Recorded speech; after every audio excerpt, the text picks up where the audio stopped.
funny. In this place you'll laugh right down from your belly. So get in here, you half a queer. It's time for Calta and Kelly.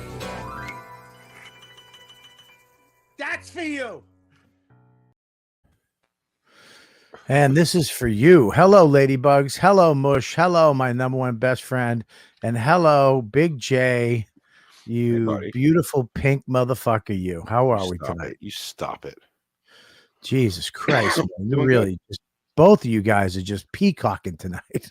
Do you have to bleach it blonde in order to get it red? Yes, I do.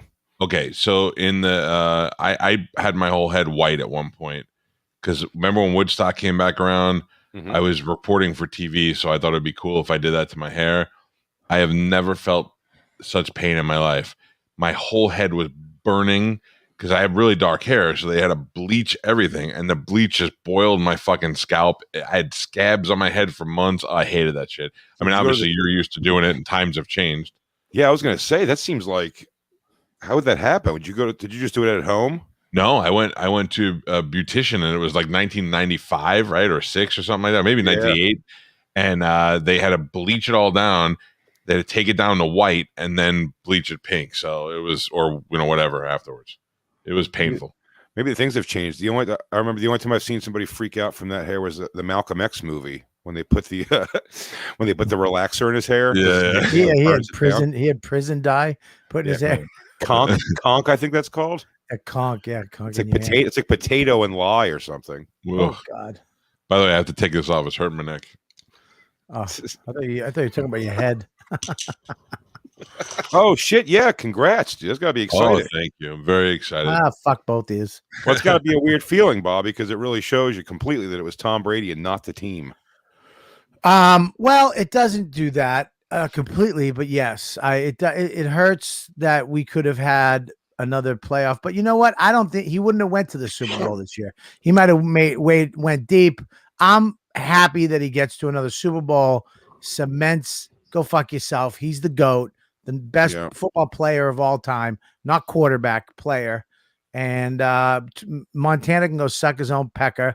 Aikman can suck his own dick, and the rest of them can just blow each other because he is the GOAT. You know what I mean? I think Mike, I have a question for you. My question for you would be, because I have like this all the time. I'm enjoying the Sixers so much this year in basketball because they're winning with like essentially their players they drafted are their 2 stars. They're like, not that they're hometown guys, but like they're just from their beginning of their career with the Sixers. There's something about that getting like an all-time great in, like the Lakers winning the championship last year. Like it just seems so purchased. It's not. Yeah, exactly. It's like, but it's not his legacy isn't in Tampa Bay. Does it still feel a little like not as fun as like the Warren Sapp years? It's definitely not as fun. It's funny you say that because I talked to Sapp today, and that is Sapp was the heart of that team. He was the voice of that team, the face of the team, and there isn't that guy on the team. That guy easily became Tom Brady right out of the gate. But I'm with what you're saying. It was that year that Warren Sapp was here. That draft class was all Sam Weich's draft class. That was Warren Sapp, Derek Brooks, all those great guys on that team that made that team. In this case, we had a good team. We drafted 3 different quarterbacks, and they all sucked. And we just can't. This team just needed a quarterback. We went through Jameis Winston, who's going to have a good career, I think, in New Orleans, but he was not ready. And then I've even forgot the dude's name before that. And then we had Fitzpatrick in there for a little while as a fill-in, which we only know he's only going to go so far. So but he always has that one game, and that one game like 3 years ago was against the Eagles. Yeah. And fortunately for us, he had like 3 games in a row. We were like, holy shit, we got a quarterback. And then he did a typical Fitzpatrick and just sucked for the rest of the season. So look, they were like, hey, we tried drafting a quarterback. We couldn't. Now we have the opportunity to get not only a great one, but the greatest one of all time. How do you not do that? And he takes us right to the Super Bowl the first year. It's I think one of the best moves ever. But the one thing with Brady is that when he's the underdog, when he's not supposed to win, like the last 2 games, that's when he just comes out. He just fucking finds a way and uses his resources, and just you can't ever count him out. And the fact when they say, "Oh, the Saints are going to kick their ass," and KC, and now they're saying KC is going to kick. I can't bet against him. I can't bet against him. I think The- he's gonna fucking wipe the floor with this young, beautiful quarterback in the fourth quarter. God, he's You beautiful. cocksuckers are gonna come back, and he is beautiful. Isn't he a good looking He- little young? Good looking guy. Oh, I Oh, would I take love him. Brady over Mahomes. For looks, Yeah. I mean, if you're I going would- for classic looks, but I mean, like where the world is today, this beautiful super race of half breeds, they're so Yeah. gorgeous. Yeah, your kids would have a solid chance. And I mean, look, I would probably marry Brady, but I would fool around with Mahomes. I would just do things in Miami, Yeah, that makes hang sense. out, go to Vegas, but I would definitely go home to Brady. Yeah, Brady's that's no your bottom fun. bitch. That's your bottom bitch. No, his cheat day's a fucking banana. No, but Yeah. I bet Mahomes gets down on some real junk. You know what I mean? Yeah. Like have a pizza while you're in bed together. He don't give a shit. Oh, fuck yeah.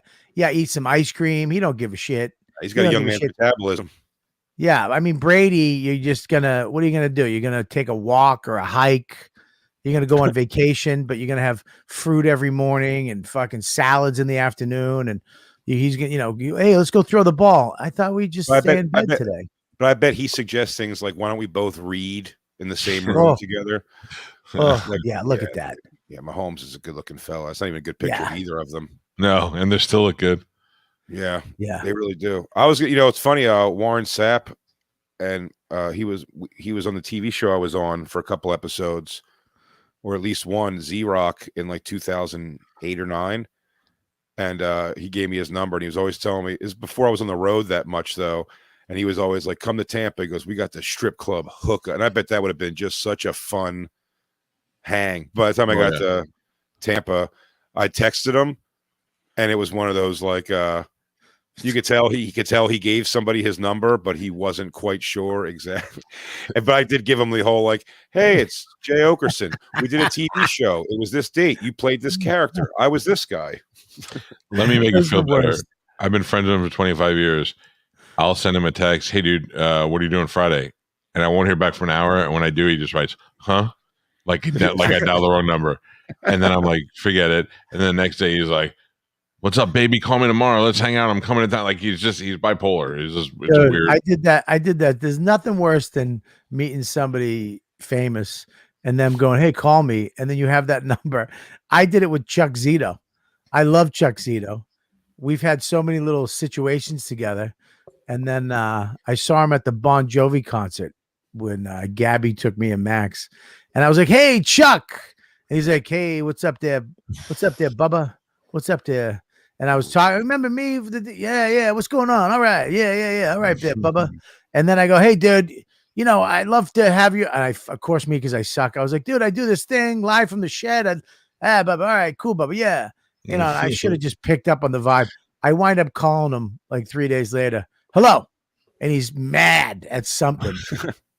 He's like, "Hello." And I'm like, "Hey, Chuck, it's Robert Kelly." "Who?" I go, "The guy from the thing with the way," and we did the thing back in that, and then you were in Vegas at the Hard Rock. Yeah. What's up, Bubba? What's up, Bubba? "Hey, I'm doing this thing. I do the thing I told you about. Like, yeah. No, that's not. No, I'm not doing that. All right, Bubba. I'll see you later, Bubba. Take care, pal." And he just hung up. I was like heartbroken.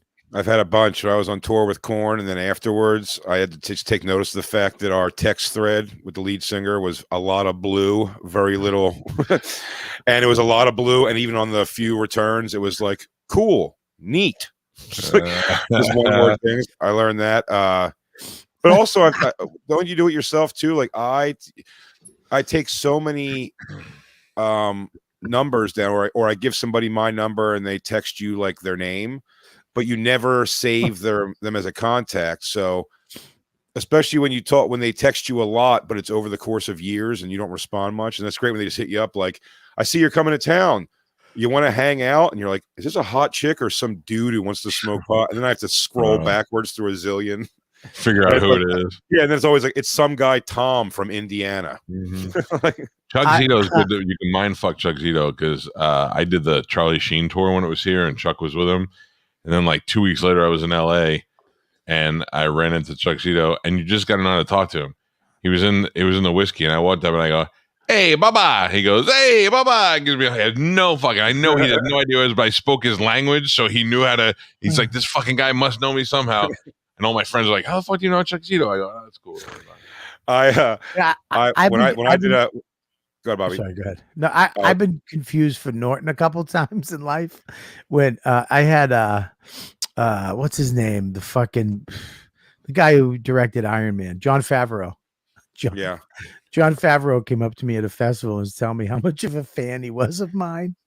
But I know for a fact he was talking about Jim Norton. So I just took it, and then I Christian Slater was on Opie and Anthony or whatever show it was, and I got an email from Christian Slater. And I'm such a piece of shit. This is what he wrote me: "Dear Robert, I had such a great time in the studio with you guys, but I kept looking at. Oh, maybe he did know. Oh, he did know who I was. Well, you still have it? Yeah, I got it right here. Okay, here it is. Looking at you, thinking about where have I seen this man face before? And it hit me like a lightning bolt. You were Louis' brother. Oh my God, you are great. And the show is my favorite. That's gone now, right? Just wanted to say I'm a huge fan, guys. It was great the other day. Thank you for your experience, and I'll keep watching." I write back, it was a pleasure meeting you the other day. Ugh, who the fuck writes that? That's all you wrote? I go, "I've been a fan of your work forever, and I can't wait to check out your new show. That's cool of you. It's cool you like Louis. It's truly a compliment coming from you, bro. I'm in the city all the time doing comedy. You ever want to hit a show or just take your wife out to see some comedy in New York, let me know. I will make it happen." That's Ugh. humiliating. Here, that's good that you got that. I got a goodie here. Nothing back. Of course. I got a goodie from what's his name? You know the guy who played Opie on Sons of Anarchy and he's on Walking Dead, and that Ryan Hurst? Yeah. Awesome actor. And he had followed me. And when I just saw that, I followed him back and I went, "Dude, huge fan. So cool you followed me. Opie's my favorite character in a show ever." "Looking forward to seeing you in The Walking Dead." He writes back 4 days later, "Huge fan of yours, brother. Your voice and perspective it's just nice stuff." And then he goes, "Love your stuff." I go, "Killer." I mean, and then then he debuts a few months later on Walking Dead, and I go, "Killer," and I mean killer debut for Beta. We got to link. That's the name of his character. We got to link up at a comedy show sometime, man. Would love to shoot the shit eventually. Then nothing, and then a year later, I wrote, "Are you based in LA? I'm there relatively often. You got to check out a show." I had one with Chris Evans, Captain America. I did the Boston Comics Come Home. I do the I'm fucking murder. I've done it like 6 times, but this is I've always done great. Cam But this time, Cam Neely's thing, I wiped the floor with this shit. And they have a big VIP thing after, and it's all famous people. The guy who owns the Red Sox comes up to me with his family. Cam Neely's fucking hanging out, talking to my mom. It's crazy, right? And I'm sitting there talking to this lady. She's like, "Oh my God, you were fucking hilarious. You're the fucking funniest. I love." And I'm just hitting it off with this lady, right? All of a sudden, I look to the left. This guy with the beard's fucking laughing and blah blah blah. It's Chris Evans with a beard. That's his mom I'm talking to. I'm talking to his mom. So Chris is like, "Dude, you're so funny, dude. You're fucking the best." And I was like, "Dang, I love you too. Dude. I didn't even know it was you." Blah blah blah. Hands me his number. "Call me, dude." Fucking gives me his number.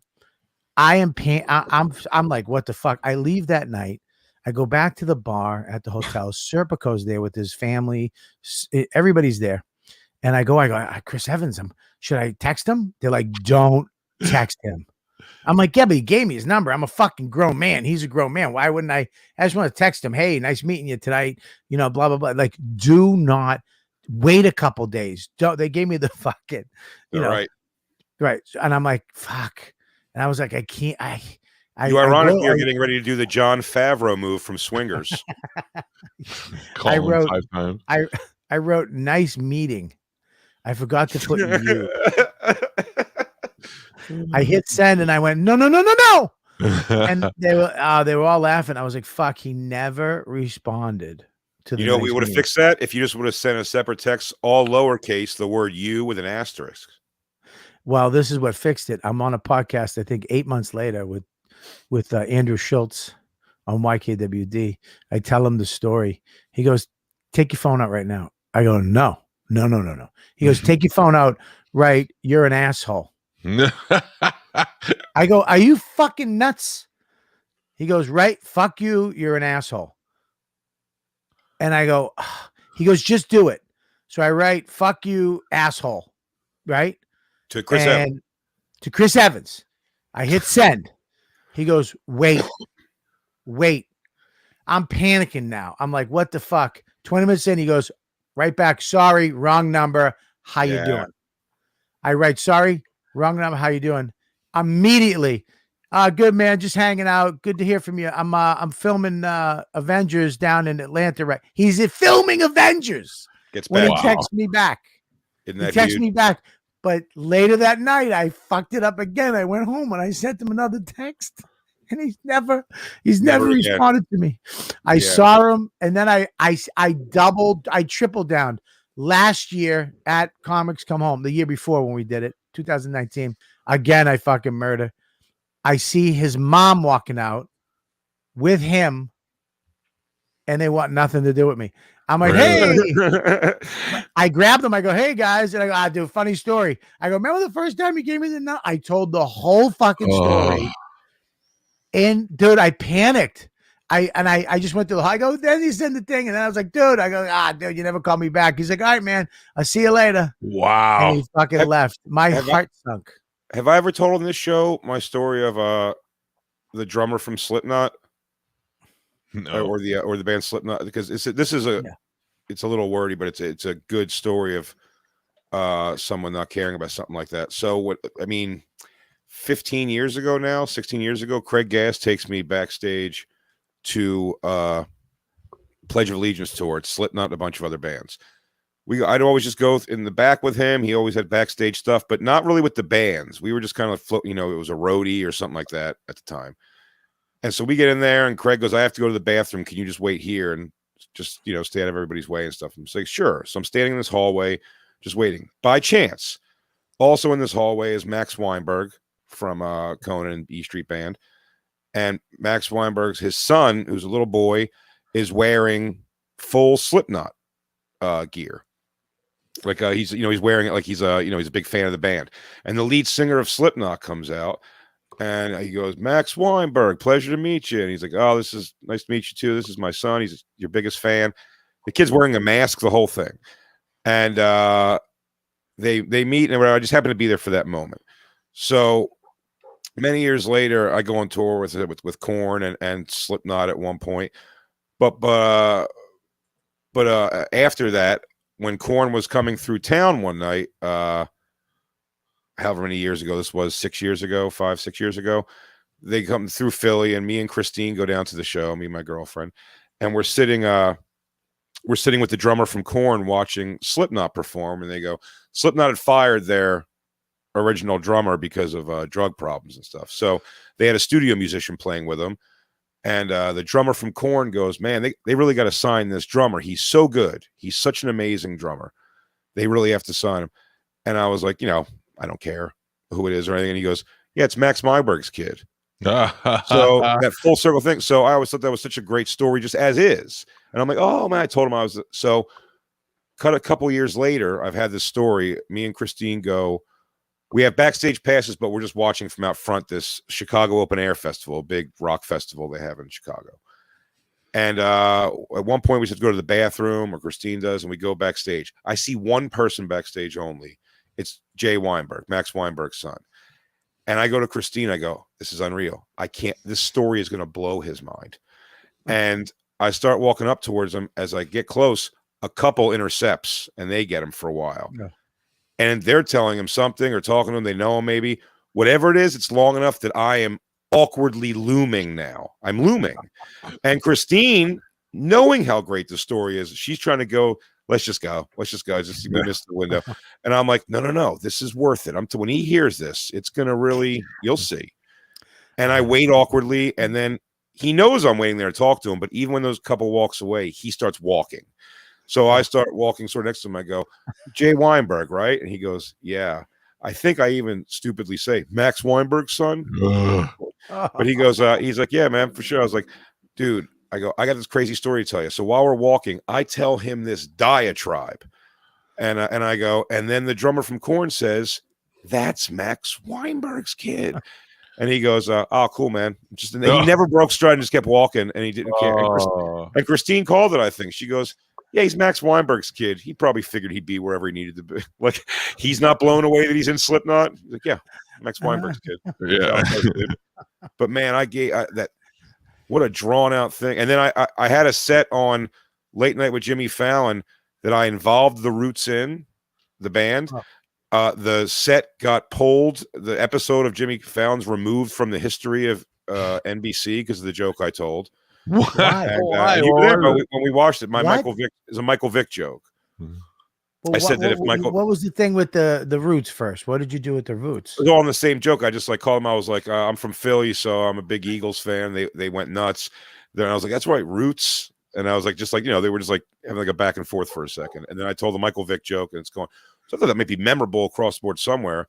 I mean, like 2 years later, if even, I go to Amy Schumer's Christmas party at her apartment. Questlove's there, and I'm like, "What's up, man?" I even give him all the remembers, and he did not. It didn't resonate with him one iota.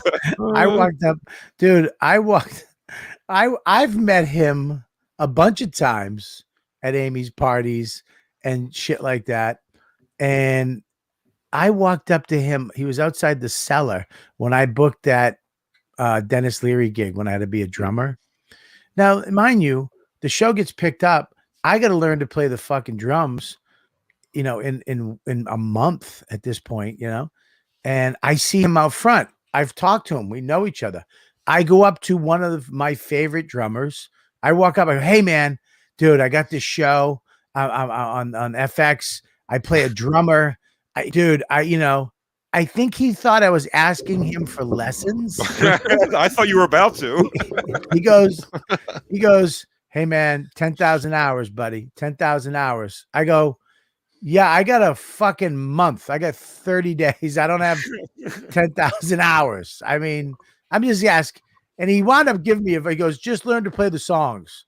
And then he just walked away. I thought we were going to sit down, have some baba ganoush upstairs, and he was going to talk to me about certain drum kits and help me. I mean, give me a little more than learn to play the songs. Then when I did the Tonight Show, I was like, hey, Questlove. And he was like, yo. And he just walked away. I go, hey, I just panicked. I go, can I get some sticks? And some guy walks up like 10 minutes later, goes, here you go. And I have Questlove sticks in my house. That's funny. I was just like, fuck. I'm so surprised Norton was such a botherous celebrity for a picture guy when, like, he's the worst in this world. Like, by the way, I don't consider being bothered for pictures, especially at the level that I'm at. Like, I'm happy people want to take pictures, but like, you know, it's you've seen the awkwardness of people doing it, and like he becomes that person. Dude, he is. I was at UFC 100 fan fair. We're talking it's almost like, you know, this huge expo center at MGM that's full with all fighting shit, you know, all these apparel, all these companies, Tokyo 5, every single fighter in the world is at this event. And we get backstage area where all the fighters get to go and have a rest. It's hidden from the fans. You need a certain pass to get back there. And we get all access passes. We get to go back in there with the head guy, Reed, who's the nicest guy ever. He takes us over to a UFC. There's thousands of people waiting to get into this thing. We cut by all of them. Takes us up to the merch booth of UFC.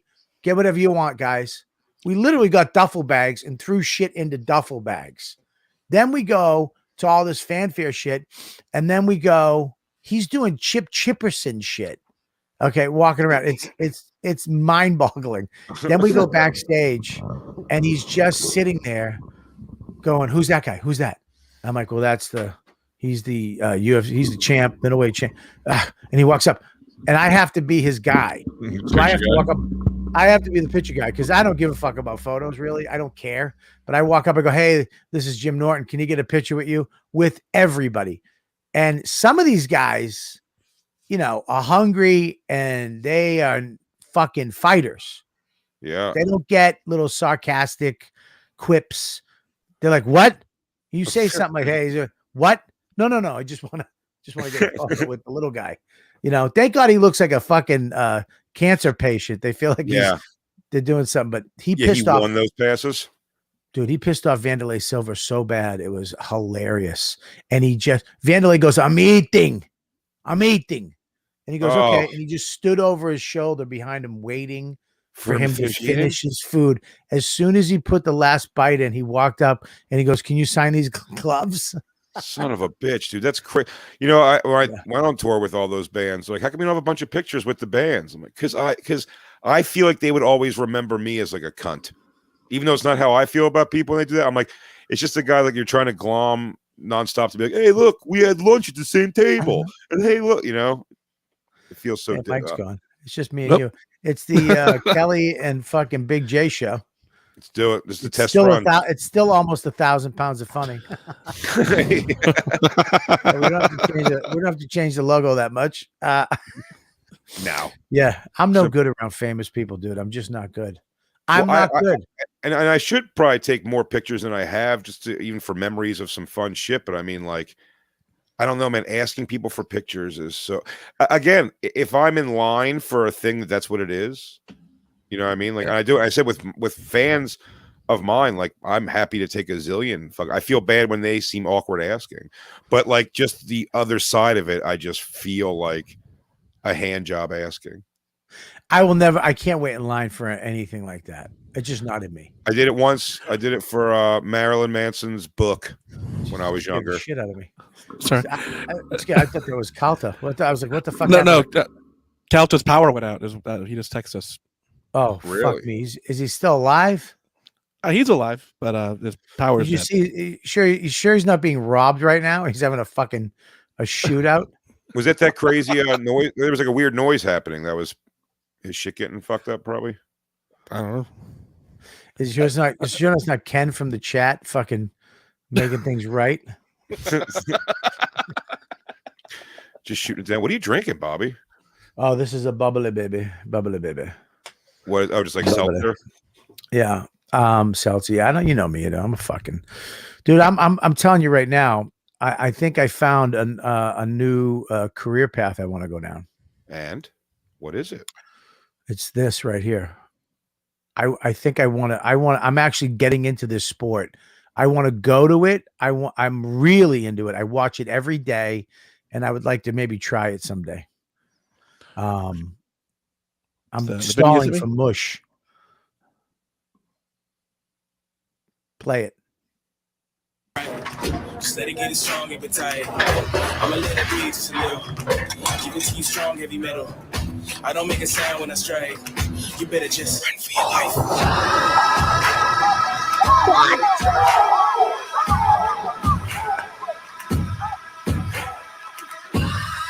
Look at this shit, dude. Boom! Run for your life. Look at that fucking monster. Thanks, that's it, buddy. Dude, I love that black athletes are going to come dominate rodeo. That was the last bastion. That was the last bastion. Yeah, dude. It was the last bastion of white athletics. What about your belt buckle story, Bobby? Oh yeah, I got a belt buckle from Bodacious. I thought it was worth $35,000. It wasn't. It's worth $125,000. But that's so funny too, because there's actually a couple black rodeo guys right now that are starting to just fucking. But to be a cowboy, you have to be a motherfucker. You have to be sick tough. And most bull riders are very small dudes. Really? Yeah, they're not that big. Yeah. I find that surprising. I thought it would be bigger guys that could tackle that. Well, Bobby, dude, have we said that on this? Also, the fucking skinny, sexy Bobby took me with him to Arizona a year, again, 15, 16 years ago. I did. Oh yeah. We went to Arizona. It was great. They put me up we were in different hotels. You were like at a resort type place, and I was at just like a regular hotel, but like there was nothing by you. So you'd come over to me. We went to the mall. The arcade in the mall, you're gonna remember this. The arcade in the mall had, for whatever reason, one of those inflatable rings with a mechanical bull in it. And Bob, you don't remember this, dude? Bobby, you paid for me to ride. It was like $30 to do it or something. You paid me to do it just to see me terrifyingly get on it and just get bucked off. And just watching me fluff around that thing, you just laugh. It was a skinny, sexy man laughing at a fat person. You don't remember this at all? I don't, dude. I don't remember this. Yeah, we went down. I think also Doug Benson was on the show. It was me, you, and Doug Benson. Doug Benson I do remember Doug Benson. Doug Benson was juicing me for fucking and trash talking. He hated your audience. He hated your audience. He hated my audience because they wouldn't laugh at his dumb shit. And then, he was juicing me for fucking. I hate when people do this. They were talking shit about the owner, what a piece of shit he was, right? Because he was kind of an asshole, he was a junkie, right? Or he was a cokehead. All right, whatever. But we start talking shit, and then all of a sudden, you find out that him and they're best friends. Still, you know what I mean? Dude, be a comic, bro. It's like, dude, you just broke the code, dude. We were just trashing this fucking side queer for a good 48 minutes at a Bickford's. And then I find out you guys are best friends. They're like palsy wowsy. He's staying at his house. Like, you know what, dude? I'm talking shit. I'm the same kind of cunt because this is so funny. I went the first year, I think, that me and that Robbie Prawl ran the festival. He booked me and Patrice on the Nasty Show in Montreal. Yeah. And Patrice was coming up like I did the 2-week run. Patrice was only doing the festival, like the big part of the run. Yeah. So I was there all week, and the day before Patrice is supposed to get there, Dom Irrera goes, hey, he goes, Patrice is coming tomorrow, right? To Robbie. He's saying it's to Robbie. But I'm in the room. It's just me, him, and Robbie in the room, in the green room there. And he's like, Patrice coming tomorrow, right? He goes, yeah. He goes, don't put me after him. I don't want to go after him. And I was like, ooh, that's kind of like a cool, like a veteran comic like that. Like, being like afraid. And he goes, why not? He goes, because I fucking hate the guy. And I know all that stuff that goes back, Bobby Slayton too. A lot of that stuff went back to Tough Crowd because he would just dominate on Tough Crowd and not show them like the elder statesman respect. Well, he trashed Bobby Slayton on the Nasty Show. Oh yeah, that's why Patrice said Bobby Slayton's the only millionaire who still does coke with rolled up ones. He goes, that was the only ones I remember. But he also, yeah, dude. And we went on Bennington together, me and Bobby Slayton, years later, and he kind of like was still shitty about Patrice, and he got hammered. He like almost apologized for it. He obviously was shitty to me and apologized for it. But anyway, when Dom Herrera says, yeah, because I don't fucking like the guy. So Patrice gets in the next day, and I call Patrice, and I go, dude, what's going on with you and Dom Herrera? And he goes, why? I go, because the guy was like, I don't want to go after him because I fucking hate the guy. I was like, why would you have an issue like that with Dom Herrera? He's like, oh, just Tough Crowd. He tells me it's a Tough Crowd stuff. Those old fucks get angry about it. And then he goes, and then I was like, yeah. So I didn't think I had to say, hey, Patrice, because Patrice did it so like, who cares? Stupid shit. Doesn't matter anyway. Right. And he's like, yeah, but he immediately told. So I guess Dom Herrera, because that night, Dom Herrera comes over to me and he goes, hey, but it's almost sarcastic where he's going like, hey, Jay, sorry, I didn't know that you and Patrice were such close friends, I was like, oh, yeah, why? I know what he's talking about. He goes, well, he heard that I said I fucking didn't like him, so he asked me back. I was like, that's crazy, really? And it's like, it's not Robbie. It's not, it's like obvious to me. And he just goes, well, I figured that you heard that it bothered you because you're his friend, so you said something. I went, no, I didn't. I just committed to a lie. I just never broke out of the lie. I just continued to say, no, I didn't do that. You're wrong. You're a fucking asshole. Oh, there he is. What's up, dude? You all right? Sorry, we had a power surge and everything went down. Man, that's because nobody's supposed to live on that fucking marshland.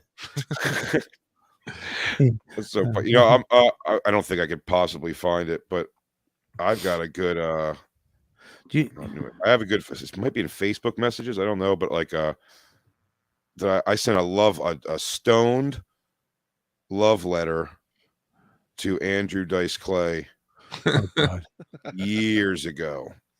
I could top that while you're looking for that. What do you got? I hand wrote a love letter to Richie Sambora. I'm very excited to hear that, but I wanted the guys to have the good news that I do in fact have this. Oh, yeah, yeah. And it's from 2013. All right, Calta, do you have it? No, I don't ever want to think about that again. I brought it to his house and gave it to his mother to give to him. Oh my Lord. Oh. Yeah. And then years later, got to tell him about it on the air while I was interviewing him. It'd be funny if he pulled it out of his wallet. I've been looking for you. Carried this with me every single day. Yeah. He was like, "You're the fucking guy." You know the song "Wanted, Dead or Alive"? Remember, look at these lyrics right here. Remember when you wrote this, "Wanted, Dead or Alive"? That's what fucking. Let me hear this, Jay. I gotta hear this fucking. This is cringe. This is cringe. Can I just stop everybody right now? This is why comics, people who are funny, are the best, because no other entertainer in the world, except for funny people, this would all be buried and never be revealed ever. Do you understand that? Oh, yeah, the whole show has been why we're all just fucking insecure jackass pieces of shit with no self-esteem. Please read this letter. Thank you. Stone, 2013, making barely enough money to get by. This is how I just come out of the gate, starting it at 4:21 a.m. You should never write anything at 4:21 a.m. By the way, you sure as shit should not. Yeah. Pens and iPads, computers, phones should all shut down at 2:36.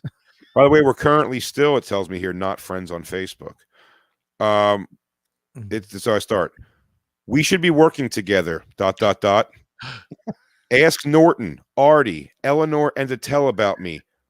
Dice Man cometh changed comedy for me. It's why I want to shoot my Comedy Central hour at the TLA. We met briefly in New York City once at a comedy club, and I wish this message didn't sound so much like I'm a really shitty young new comic, because I'm not. Just a longtime fan and fellow comic. It was so pull putty and lame that I'm sure this never happens. He doesn't handle his own social media at this point. I get a message back that says, "This is Dice's assistant. It seems like you're a really big fan, and I felt bad having you think this was going right to Dice. He only checks his posts on his fan page, so like his page, and you can see what he himself is posting. Thanks." And then a link to join his other one. Wow. Did you join it? Probably. Oh my God! What a dildo! I listen to me. You want to hear something? This is how queer I am. By the way, I'm wrong, because May 3rd. I'm so sorry. May 3rd, which was like the next day at 6:33 p.m. I must have clicked that link and then also copy and pasted the exact same message right to Dice Clay, to which there was no response. Didn't get enough the first time. I needed somebody to stop me, man. Do you know who did it to me one time? Norton did it to me. Really? So I'm on terrestrial radio in Tampa, and I work for CBS, and I'm getting fired. And they keep telling me I'm not getting fired, but I know that Friday is my last day. So I spend the last 5 days just doing anything I can to annoy them. I had people bring goats in the studio one day. I knew I was going to go out. So Opie and Anthony had just burned them. So I called Opie and Anthony and put them on the air live on CBS. It was the first time they'd been on a CBS station since they left. Right. And talked to them for an hour. And it was the first time they ever heard of me. And it was my first time calling it to them. I just knew that they were that would send fucking chills up the CBS chain. So we talked for like an hour and we really hit it off. I was one of the rare terrestrial people that they liked. So a week later, I'm up in New York for a job interview. And my girl at the time was like, want to do all the touristy things. So we're eating at Planet Hollywood in Times Square. And I look down and I'm like, "Hey, Jim Norton's at the Comedy Cellar. We should go over there. I know them. I was just on that show." We race over there. And I go, Jim's upstairs, so I gotta go, and I'm like at my fattest, so I have to huff and puff up the stairs. And Jim's up there watching TV, he's just staring at the TV. I go, "Hey, Jim," and he goes, "Yeah." And I go, "Hey, I'm Cowhead from Tampa," and he goes, I go, "I was on the radio with you and Opie and Anthony the other week," and he goes, "Oh yeah, Tampa." He goes, "Yeah," he goes, "Those guys really liked you a lot." I go, "Yeah." He goes, "All right, see ya," and he walked away. You're like, this is the beginning of our hang. I was like, Here, all right. So listen, I like that knife guy, right? I've been following I get obsessed with things. I got obsessed with this knife maker in England. He makes a bushcraft knife by hand that you can't get. You just can't get. There's a line. You have to go, like, when he puts a knife up, it goes on his website, usually at like 4 a.m, London time, whatever the fuck. And you have to be the first one to email him. The email goes up when the knife goes up, and then it gets taken down when somebody emails. So I was going to Aruba, I believe last year. I just checked because I check every morning. It's up. I see the email. I send the email, right? Hang on one second. I send the email. Okay. I get in. I go, "Hello, my name is Robert, and I would like to buy this knife. I am from New York. I am 49 years old." Did you have to put a bio on? I always comment on your Instagram. I hope you I hope I gave you the info you need. I've been waiting 2 years for one of your knives. Thank you. I'm just waiting to hear back from the first person. If he fails, I will contact you, Sandy. I wrote, "Okay, I'm jumping on a plane to Aruba in 3 hours, but I do want this knife. Thank you." And then I wrote, "Just to let you know, I was very excited to wait so long and finally see the email came on your site. Then, oh my God, this is wordy. And then for you to email me back, I don't even know if it's you responding, but I'm going to say it is. Thanks." And then I put that. I sucked a bag of fucking dicks. Nothing. This is from a knife maker. Why didn't you write P.S. My dad didn't love me and my stepdad was abusive? Yeah. What's the interest you have in knives, Bobby? I remember you and Voss were talking about them too, just because you go camping so much. Well, I have I got into, there it is right there, Jack Lore. Shit.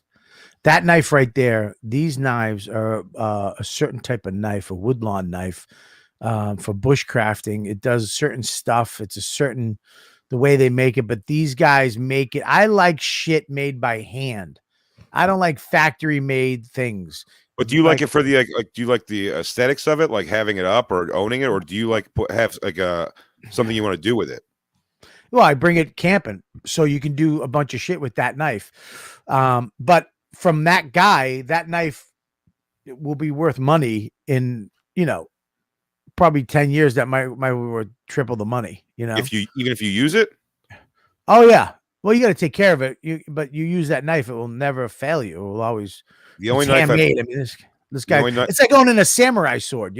Samurai swords are fucking nuts how they make them. My next thing is I want a real samurai sword because I know.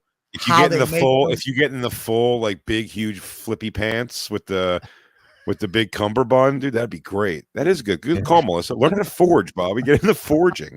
He did. I did. Did you buy an anvil? Do you have an anvil in your man cave? Where's my forge? Well, this knife right here, this is a knife from a Martin, and it's a Finland knife. This is like a bushcrafting type of knife too. This knife is very nice knife that I got at a yard sale. I'm always surprised how much I've wanted but never purchased the old Rambo survival knife. Oh, I have one. What everybody wanted when you were a kid. I have one big fucking obnoxious knife. Yep. The compass on the bottom, and there's matches inside. And you know how many times I've been tempted to sew my own arm open? Oh my God, that would have been the absolute best. That would have been the best. Those knives aren't shit. You can't do shit with those knives. Like that knife. I tie it to a stick and I jump out and kill a hog. Yeah. Dude, did you even watch you could also tie some rags around it, and make it a torch. George, see, he knows. Did you even watch the movie, Bobby? Dude, that apparently you can dominate an entire fleet of police with simply that.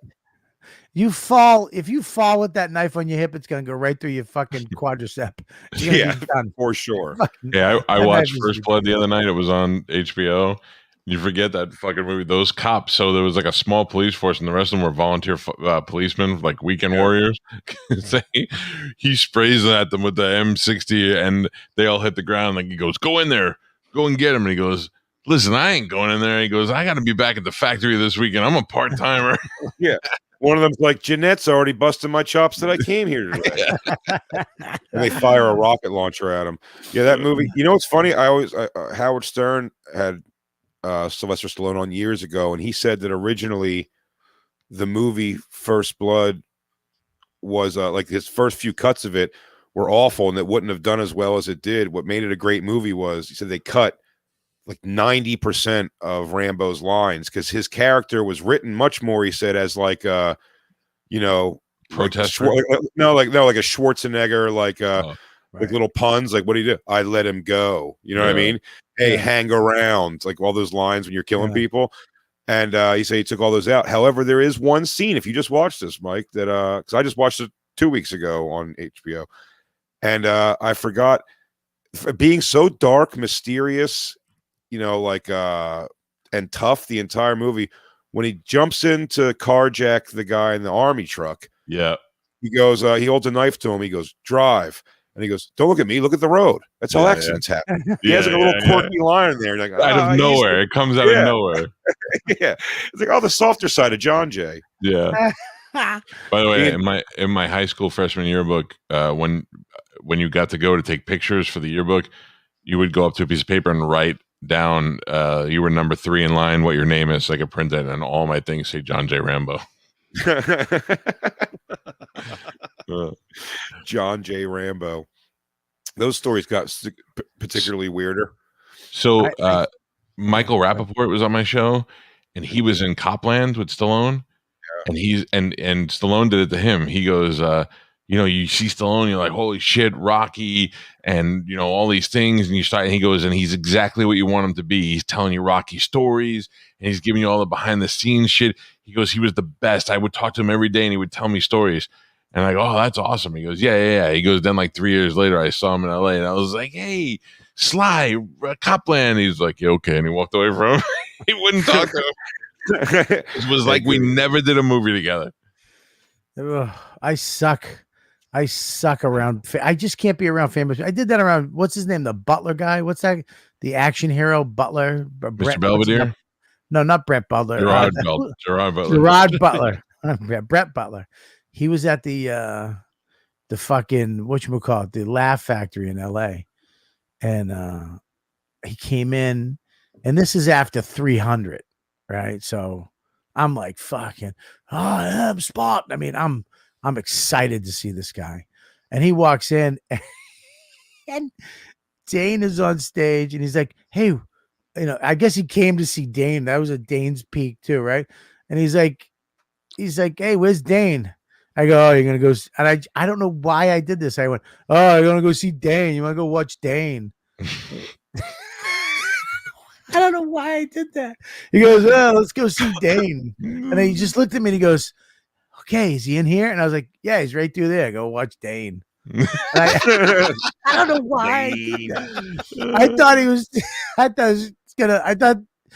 then he took off, him and Dane. I was just by myself at Greenblatt's.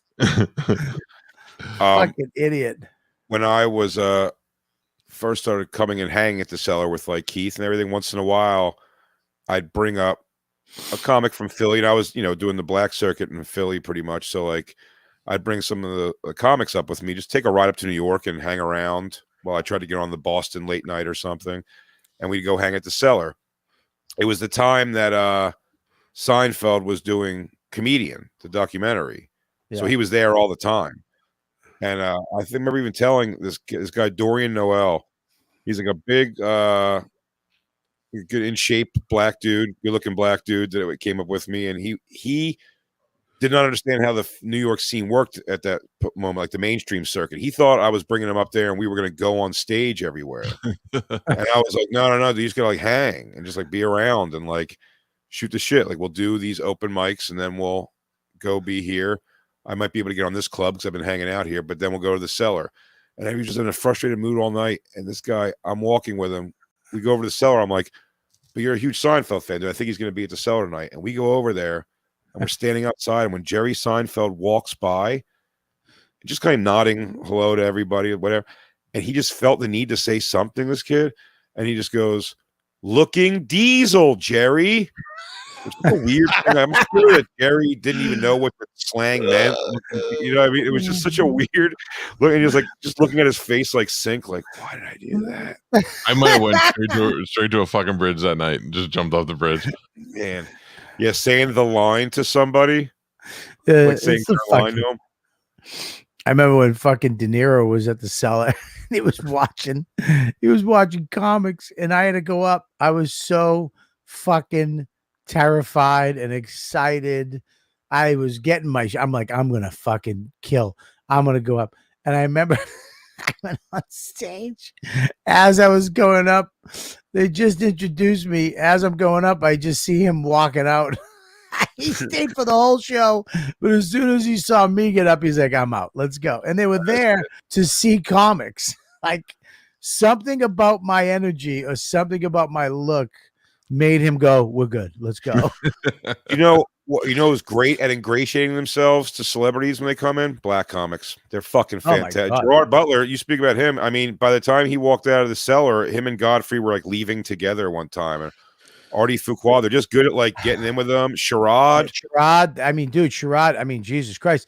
He did that with John Mayer. They were John best Mayer's friends. right-hand man for 2 years. Yeah. I actually, John Mayer came in. We were hanging out one night, like at the thing with Sherrod. And then John gave me his number. And then for some reason, I'm in fucking Kalamazoo, Michigan. And someone goes, yeah, John Mayer's in the next town over doing a concert. I call him. I'm like, hey, John, what's up? He goes, what? I'm like, hey, it's me, Robert. He goes, oh, yeah, what's up, man? I go, I'm at the fucking Laughing Post. I go, we'll drive up and see you when you're done. He's like, okay, dude, I'll see you. And he hung up the phone. I called him later, no answer. Then I saw him at the cellar one night. And I came up and I started fucking with him. And he goes, he said something really cunty. And he goes, you're fucking with me? Like that. And I was just like, anybody else would be like, yeah, you fucker. Who do you think you are? I just froze. I went, yeah. I didn't mean to. I don't know. I just walked away. Do that Kalamazoo Laughing Post I did one time. But I tell the story on stage sometimes. It's such an example of like, it was such a self-recognition of what a piece of shit, how full of shit men are. I was hanging out after the show, and this girl, she was, I think, like a local stripper or something, but she was like inordinately, to me especially, like winging. Just real quick, Calta's not sleeping. He's just reading. Just want to let you know. Could you open your eyes, you lug of shit? This is the most they open. Well, Copa, open them up. Fuck. I'm gonna start wearing sunglasses on this show. Yeah, you should just wear sunglasses, dude. Absolutely, put sunglasses on. And you could just sleep. Well, the last thing you want to do is see 3 fat guys and one sleeping. We're never going to be able to get those glasses with the eyes open on them. One of us is suffering with diabetes right now. At least one of us. Even though none of us maybe know it, but all of us probably. Can't wait. You fucking had brisket before you're enjoying it. His blood sugar's tumbling as the show goes on. The 3 of us should start another podcast called Type 2. Yeah. One's not going to make it. It's called the Calta, Kelly, and Oakerson show for now. Yeah. It just winds up being one of us at the end. Well, I'm signing off. Been a good run, gang. But so this stripper girl was like, I mean, winging pussy at me, where it was like I couldn't believe she was so beautiful and it was going to go so easy. And then she goes, I just got to tell my friends. She came with a couple. She goes, I just got to go tell my friends that I'm going to check out with you. And I'm like, great. And then it was all 3 of them come back in. And it was like, It was even for like a sadder reason to not have her come back. She goes, I forgot. Like I promised them we were gonna have a threesome tonight, so I kind of got to go with them. And you're like, oh, like so. I was just like, at that point, like I was so geared up that something was gonna happen. That little complex they were in. There was like a bar upstairs. Yeah, upstairs. Yeah, very collegey. yeah. They had pork chicken wings. They wrapped pork on a bone. So I don't know how they did it. They got a bone and they wrapped pork on it, made it a drumstick, but it was pork. I would fucking just go upstairs, a fat fuck I was, and eat like 9 of them. So I go upstairs to that bar and I just pour 3 or 4 shots down just to get some liquid courage to sort of be like at least assertive and being like, hey, what are you doing? You want to hang out? You want to get out of here or whatever? To some girl. And I get like just like a softball playing looking girl, you know, wearing her college sweatshirt. And I was like, hey, who's going to give me a ride back to my hotel? They didn't see the show. I was like, I'm just the comic from downstairs. And she goes, I'll give you a ride home. And then I was like, thank you for driving home. You want to like smoke a joint or something? And she goes, yeah. So we go inside the hotel room.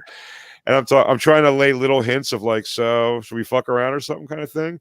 And she goes, no, I don't like doing one night stands because, you know, the guy, like, they just, you know, you fuck them and then it's like they don't even want you to spend the night. Like, they want you to go home and they can't. And I start giving her like I'm like, oh, I hate that guys are like that. It's like, you know, it's like if a guy fucks you and then he can't even have you spend the night, you have to leave in the middle of the night that's just bullshit. It's fucked up that guys do that. And so chatting back and forth, probably trying to convince her a little bit. She ultimately, I titty fuck her. That's where, as far as it goes. How do you just do that? It's the only time in my life. The only time in my life. That, will you blow me? And she's like, no. And you're like, how about a titty fuck? I think they may have been said she said you can titty fuck me. I think she was confident in her boobs, but she didn't do anything else. So I titty fucked her and shot a hot young batch all over her chest. And then it was moments later while taking a piss, and you could hear the full throttle of my piss. I start laughing in the middle of the sentence because I'm like, what the fuck? I go, you might want to get out of here before that storm's supposed to be coming, that snowstorm in the morning. Dude, I'm like, man, you couldn't even get her a couple hours in and be like, you know, I gotta go to the airport. Listen, when you fool around with a girl and she's at your hotel room, waking up the next day is just fucking disgusting. Bad breath, snoring, but also just the things you've endured of each other, like an ugly sleep, possibly. Oh, don't forget the Jesus light coming through the window, just exposing what hunks of shit you really are. I try to sneak the fuck out of there before anything. Oh, dude, you got it. You but most of the time with road comics, you know, it's like they're coming to your room, so it's like I told you, gotta be. I had a girl. My thing was that I had something to do the next day. I would lay that in the night before. At the night, I'd be coming in and be like, yeah, I got to wake up early tomorrow. I got this meeting I got to go to, just to get me the fuck home and in bed at a reasonable time. So there is a time limit on what we're doing. And I remember one girl came back to the house, up at Billy's house where we lived on 97th Street. And I said, yeah, I gotta wake up early. She goes, what time? I go, I gotta get up at 6. She goes, oh, okay, me too. I was like, yeah, but I gotta go. I gotta jump on the train and shit. She's like, yeah, what train? I go, 6. She goes, oh, I'm taking the 6 downtown. I gotta take the 6. I'll take the train with you. I'm like, fuck me. So I had to wake up, get on the train with this fucking asshole, go all the way down to Wall Street, wherever the fucking 6 went, and then get off, wait for this chick to take off, get back on the other side and go all the way back up to bed. What a sham. My question was going to be more, you had to get ready in the morning too, right? You got the whole thing. I had to get up. I had to put my clothes. Yeah. Are you a guy that wouldn't care about taking a shit in an apartment while a girl you just fucked was there? That would also be my thing. My other big thing would be about having to stay over is like, oh, I wake up in the morning and shit. Like, it's going to be a nightmare for me. All right. I got one that's even worse than that. So I had a threesome in Manhattan one time. And I mean that we went from not Scores. What was the new Scores that everybody was going to? Rick's Cabaret. Rick's, yeah. And then after Rick's, we went back to the hotel with these two girls, and we ended up having a threesome, and it was great. And I had to go do Opie and Anthony in the morning, and it's like 4:00 in the morning, and I gotta be there at like 6:30, and I have to take a shower. And I have to take a shower, and my hotel room is really small, but it's one of those boutique hotel rooms. So the shower wall is the glass wall. So they're like sitting right there in the bed, and I have to go, and I'm like, I can't take a shower in front of these two. I mean, I know I was just naked in the bed, but this is was it the Hudson? Was it the Hudson Hotel? No, it was the Yotel. Oh, I know what that is. Yeah, I like the hotel when you're by yourself because it's like a little compact thing. But when you're robot up the front, right? It was like it was like being at SeaWorld and they got to watch the whale in the tank the whole time. I was like, I can't fucking do that, man. I promised the girl I could get her an SNL audition.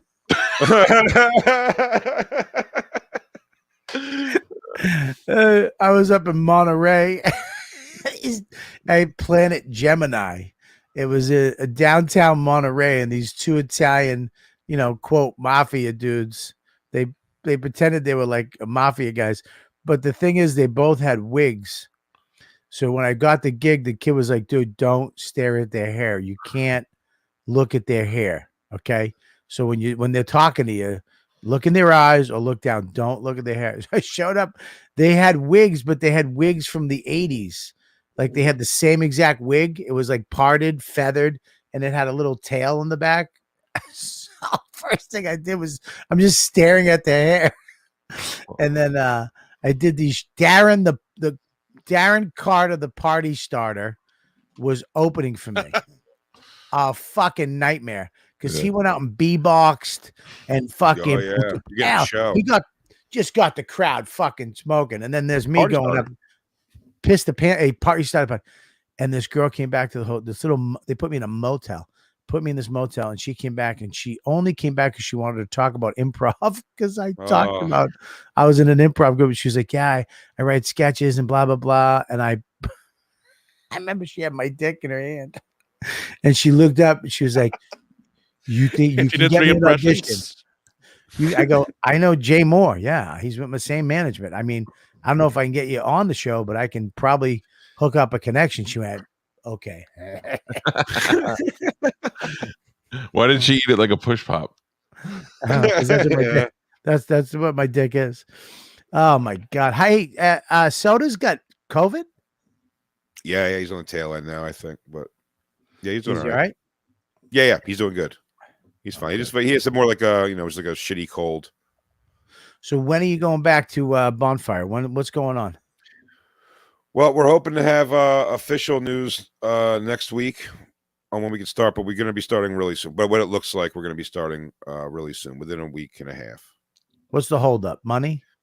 No, the things agreed upon, and Mike, you probably know this too. It's like now that we've agreed on the terms, there's all that minutia that I'll never understand that they have to go back and forth on, like dumb things I would never think would even be a problem, but it's just like that they have to go back and forth, and then it just takes them, once those notes go back, it just takes them another week or so. So we're trying to get something. Who's doing the deal? You have an agent doing it? Yeah. Okay, that's the one thing you hope for, because they'll fuck once you settle the money, you're like, oh great, this was easy, and then you get fucked every other way if you don't have an agent. Yeah. So they're making sure everything's good with a lawyer and an agent. So and it's tough because me and Dan, so we both have two different agents and agencies and lawyers. So everyone's got to yeah. So it's like, but it's good. We have an awesome thing get ready to start up. So it's going to be great. Can we guess? Sure. I don't want to say the right. I don't want to say the right thing. Just do it. Go ahead. Say guess. So it'll be Jim and Sam, you guys, and Bennington. Maybe. So it's going to be Jim, Sam, Bonfire, then Bennington. No. Jim and Sam, Bennington, then Bonfire. Jim, Sam, Calta and Kelly, then Bennington, and then the Bonfire. Yes. Where Jim Wilder used to be. No, I believe that's where Chris Ellis. Sorry. Jason Ellis. Jason Ellis. Sorry, fuck. Chris Ellis is laugh button guy.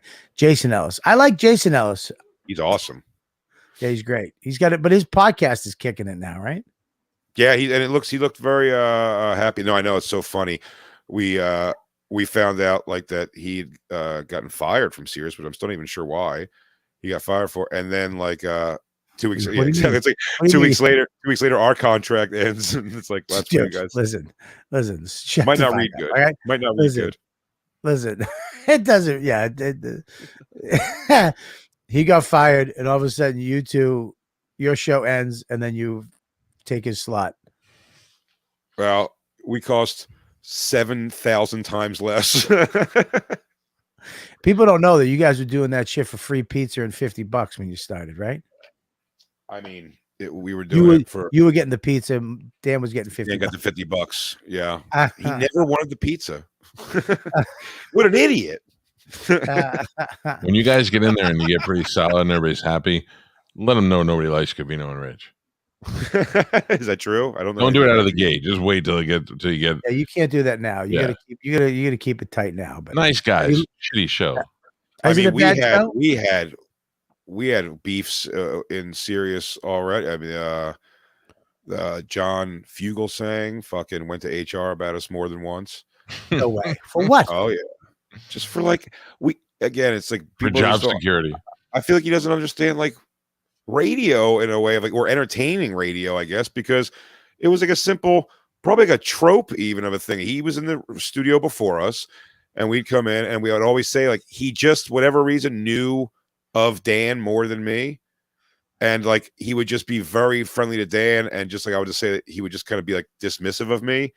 And most of the joke was just doing a character of him calling me like fat names and shitting on me and loving Dan. And then like, you know, somebody was like, you're Trump loving audience, which I don't even know how he's deducing that, but he's like, your Trump loving fans keep bothering me on social media and blah. And I was like, dude, don't say this to us. Come on the air and say this to us. Like, or say what's these guys' problem on your show. What do you H and all? I hate that. You know what I hate now is they call you Trump like it's the N word for white people. Well, the problem is because they know they're going to immediately get certain fucking idiots on their side immediately. Oh, that's what everybody called a conservative comic. That's one of the funniest things I've ever heard. The head that Shane Gill, the guy who wrote the Shane Gillis article, when he wrote the article about, he's like, look at the seedy underbelly of comedy that gave birth to Shane Gillis. It's a picture of me, and it says I'm the face of conservative comedy. The guy with pink hair. Yeah, and it's just because but like when the people say that, I hate like having to defend it, because they'll be like, you're Trump loving fans. I'm like, are you sure it's just them? Like it's those one? Because like I'm sure I have Trump loving. I'm certain of it, but it's like I'm certain I have fans who hate. It's who cares? It's not. I'm not. My comedy's not based off any of that shit. Oh my god, so lame. Fucking assholes. Well, dude, congratulations. I'm glad you guys, are still moving along. Yeah, we're coming back real soon. We gotta go do another comedy camp where we do the bonfire. Oh hell yeah, that was fun. That was so fun. That was so fun until fucking. That was when Dan was wound up the second day because of fucking Mush's snoring. Yeah, it literally to him. I said I don't know how he didn't get it double barrel, because we were in the room right behind him, me and Christine. We both bark at the moon, but it was Mike. It was Mike. He batted around in that cold weather. He batted around laying in my car. Oh. What do you mean? He put on loud. He put on loud classical music in his headphones to try to drown it. Like he couldn't get his mind off of it. Because I don't know if you have ever had furnace heat, but or the radiator heat, where it's like it makes all that fucking noise. You have to learn how to not hear it to watch TV. He couldn't learn to unhear Mike. It was the only thing he could focus on. I've never seen Dan Soda mad in my life. In my life, have I ever seen Dan Soda mad? He was so fucking angry at Mush. It's like being mad at a crying baby on a plane. There's nowhere to direct the anger, really. It's like you think Mike loves being a spectacle or an audio explosion of sleep. Not in a million years. He wants to be a quiet sleeper. We all do. We talk about it enough that every time I'm on Facebook, it gives me some different thing that could stop me from snoring. Oh my God, dude. It was so funny. He was so violently angry, and I didn't understand it till we went in. And you heard Mush. It was the loudest shit I've ever heard in my life. Yeah. He was Also- just up in a Mush loft bed. He wouldn't wake up. He wouldn't wake up because like people, apparently all morning while I was asleep, Dan was just running the parade in and out of people. Go, you see this? Do you see this? So Mush would wake up. He'd go, Mush. And he'd be like, huh? Yeah, stop. He'd be like, okay.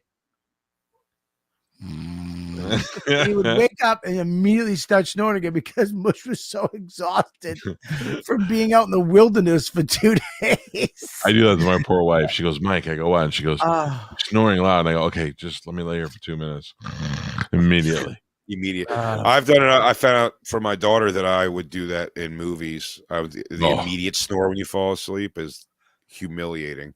Dude, we went to see Spider-Man, the second Spider-Man movie. It was me and my brother and like our 5 kids just spread out in a whole row. And my father, I think, was there. And I mean, 5 minutes into the movie, I can't watch a movie without falling asleep. 5 minutes into the movie, I went out cold and I woke myself up with one of the loudest one of these, like, yeah. But this is all I remember. I remember going, and I opened my eyes and everybody in the theater is looking at me and it's completely silent. And then my brother just bust out fucking laughing at the top of his lungs. That's the worst. Well, you're right. Worse than falling asleep, because I have this too. Worse than falling asleep in a public thing is having a fucking apnea moment in public. When you're like, oh, I do that shit on planes. I wake up like, what the fuck? I woke up on a plane doing this.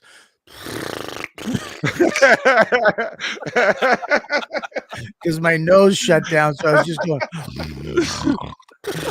I didn't bring you a sugar Next to cube. me was literally. I looked at the girl. She was like this. I try to sleep on every plane I've ever been on, and with that said, knowing that there's not even a slight shot that anyone on the flight crew will think I'm cool. Like, you know what I mean? Like they're gonna see the worst of me, whoever's around me. I've never even batted around the idea. Did young Hot Bobby ever get laid from a plane? I've had stewardesses come to the show, but I've never been laid from a plane. I got I had a stewardess come to the Hard Rock one time and hook up with me and Sherrod. Did some wild shit with her from Continental. Yeah, but it was like Sherrod went first, and then I was like, I'm good. I was like, I'm good. Yeah, Sherrod. But then you were like, yeah, man. Yeah, Sherrod's piece is just, I mean, dude, it's just like. He's got a monster? Dude, I was in the tub. I had a suite, so I had the hot tub. We were in the hot tub together, and then Sherrod was out in the room just smoking joints. And I was like, dude, don't smoke. He doesn't listen.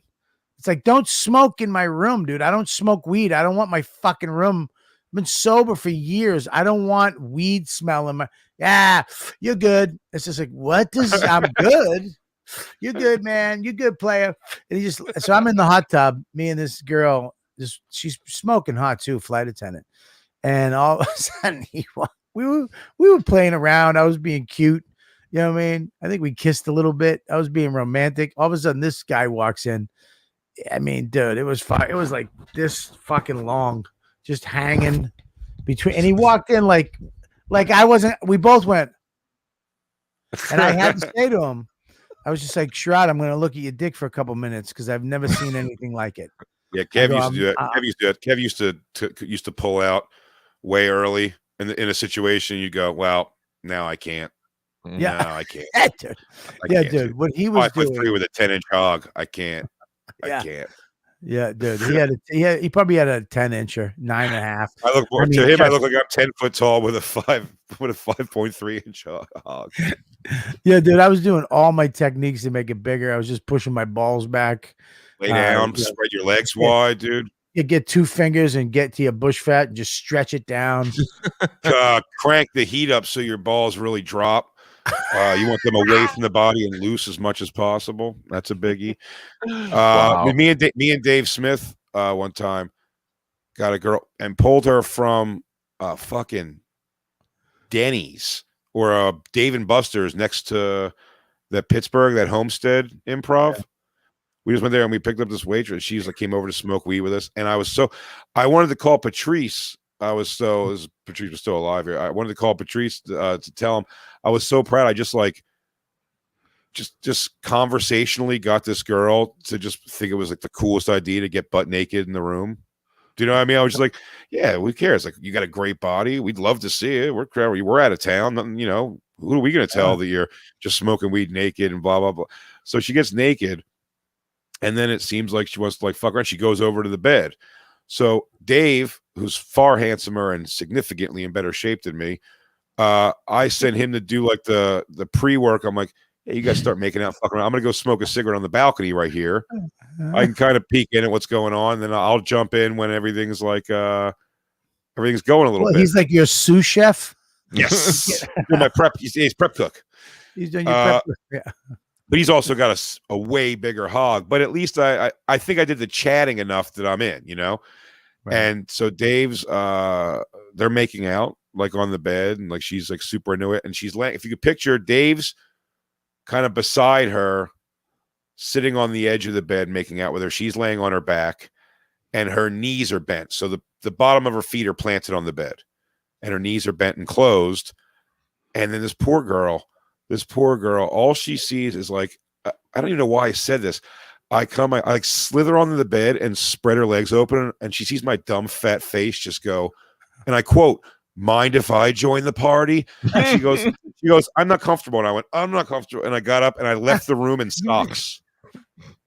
I left the room in socks and let her and Dave fuck around. And they didn't even end up fucking either. Like she was like half in, half out, I guess. So like eventually Dave was just kind of like, let's just like forget it. And he's called me. He's like, come back to the room, dude. Like, it's like he said she kept like doing like she would like blow him and then be like, I don't know if I want to do this. And he'd be like, well, Jesus, all right, well then like let's not do it. And she's like, no, and then start blowing. And it was like, and even after like the third time that he's like, all right, let's just stop actually, because like it seems like you're weird. Anytime you're with another guy, it's always.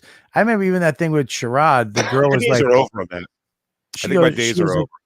She goes, the girl, the flight attendant was like, you know, we can fool around, but we can't have sex. And he was like, nah. He goes, nah, money, we're having sex. I was like, I go, Sherrod, I'm good. We'll have fun. I'm just trying to make nice. Yeah. I'm like, Better Call Saul, like, hey, come on. And she goes, no, I'm on also my period. with two guys, Bobby, also there's that thing that if she just like came up and like showed titty or fucking somebody you're like, yeah, it was fun. That was a good fun time. Goes like this. She goes, we can't do it. I'm on my period.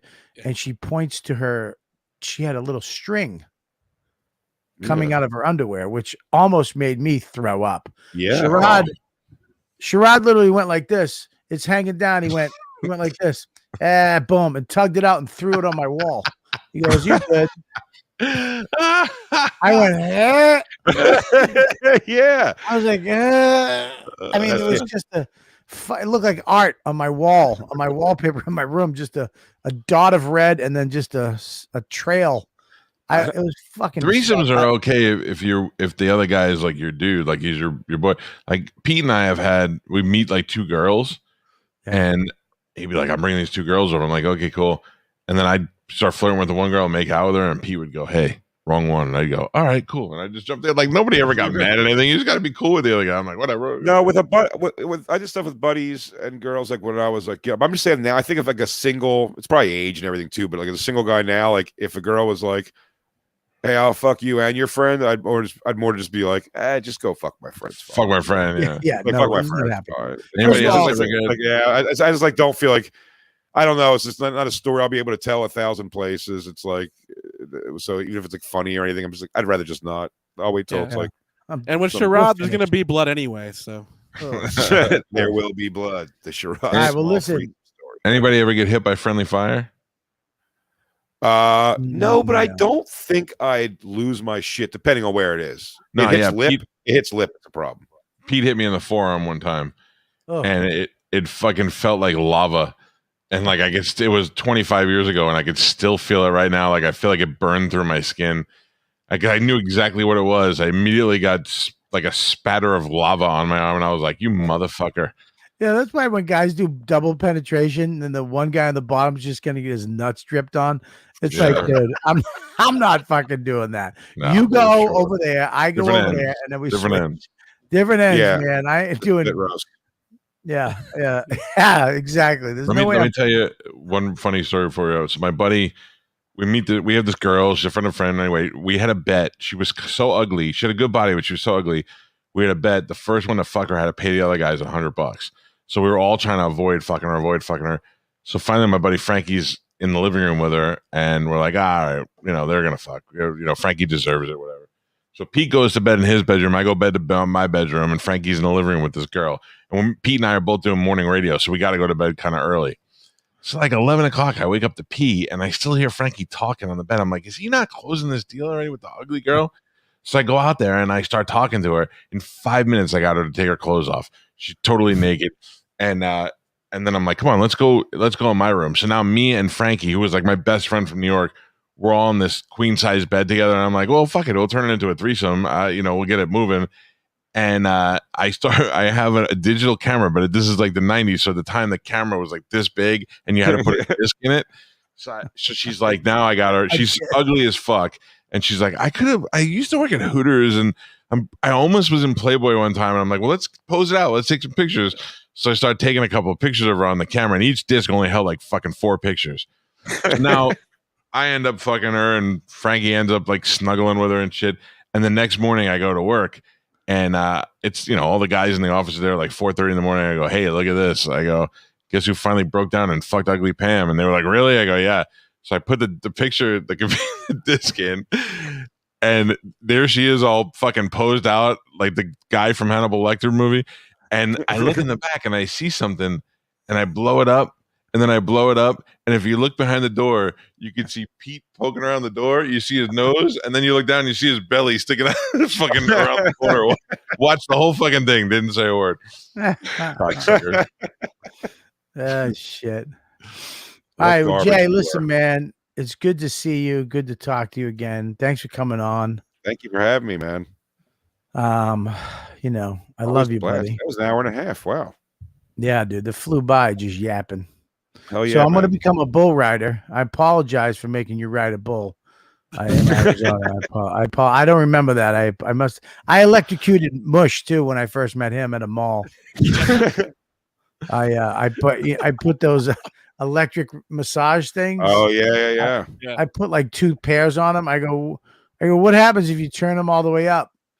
And I literally had them all in his neck, on his arm. I mean, everywhere. And I hit on all high, and Mush just went. I was like, "You all right?" He's like, "I'm all right."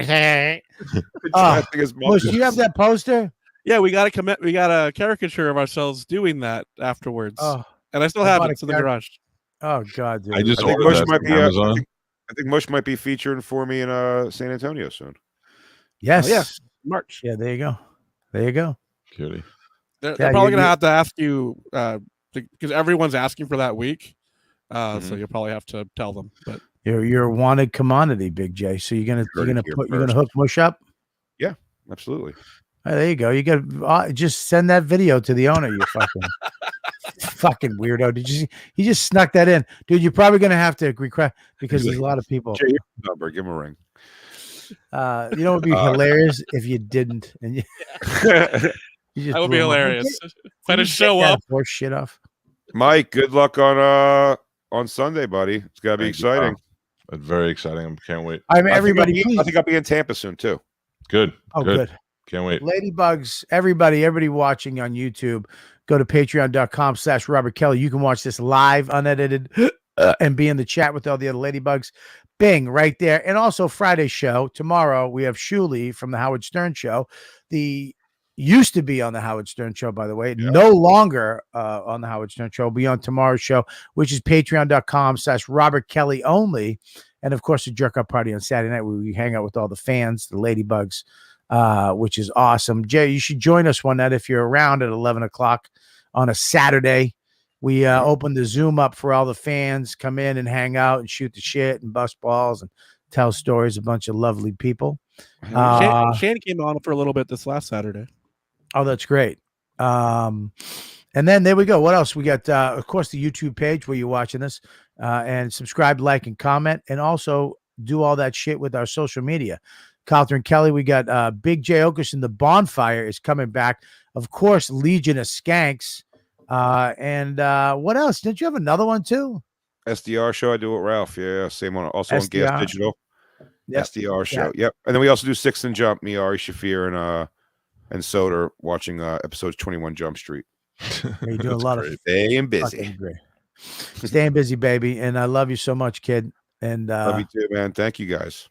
And Mike Calta in the morning, every morning on the Bone. He is the fucking greatest morning show going right now. I have to do another Florida show tomorrow. What? So we'll see you guys tomorrow. Whoa. What are you doing tomorrow? 7:00. I don't like this. What Florida show are you doing tomorrow? I got to do a show tomorrow. I'm wanted. By whom? Paul Castrovano. You should learn how to say his name first.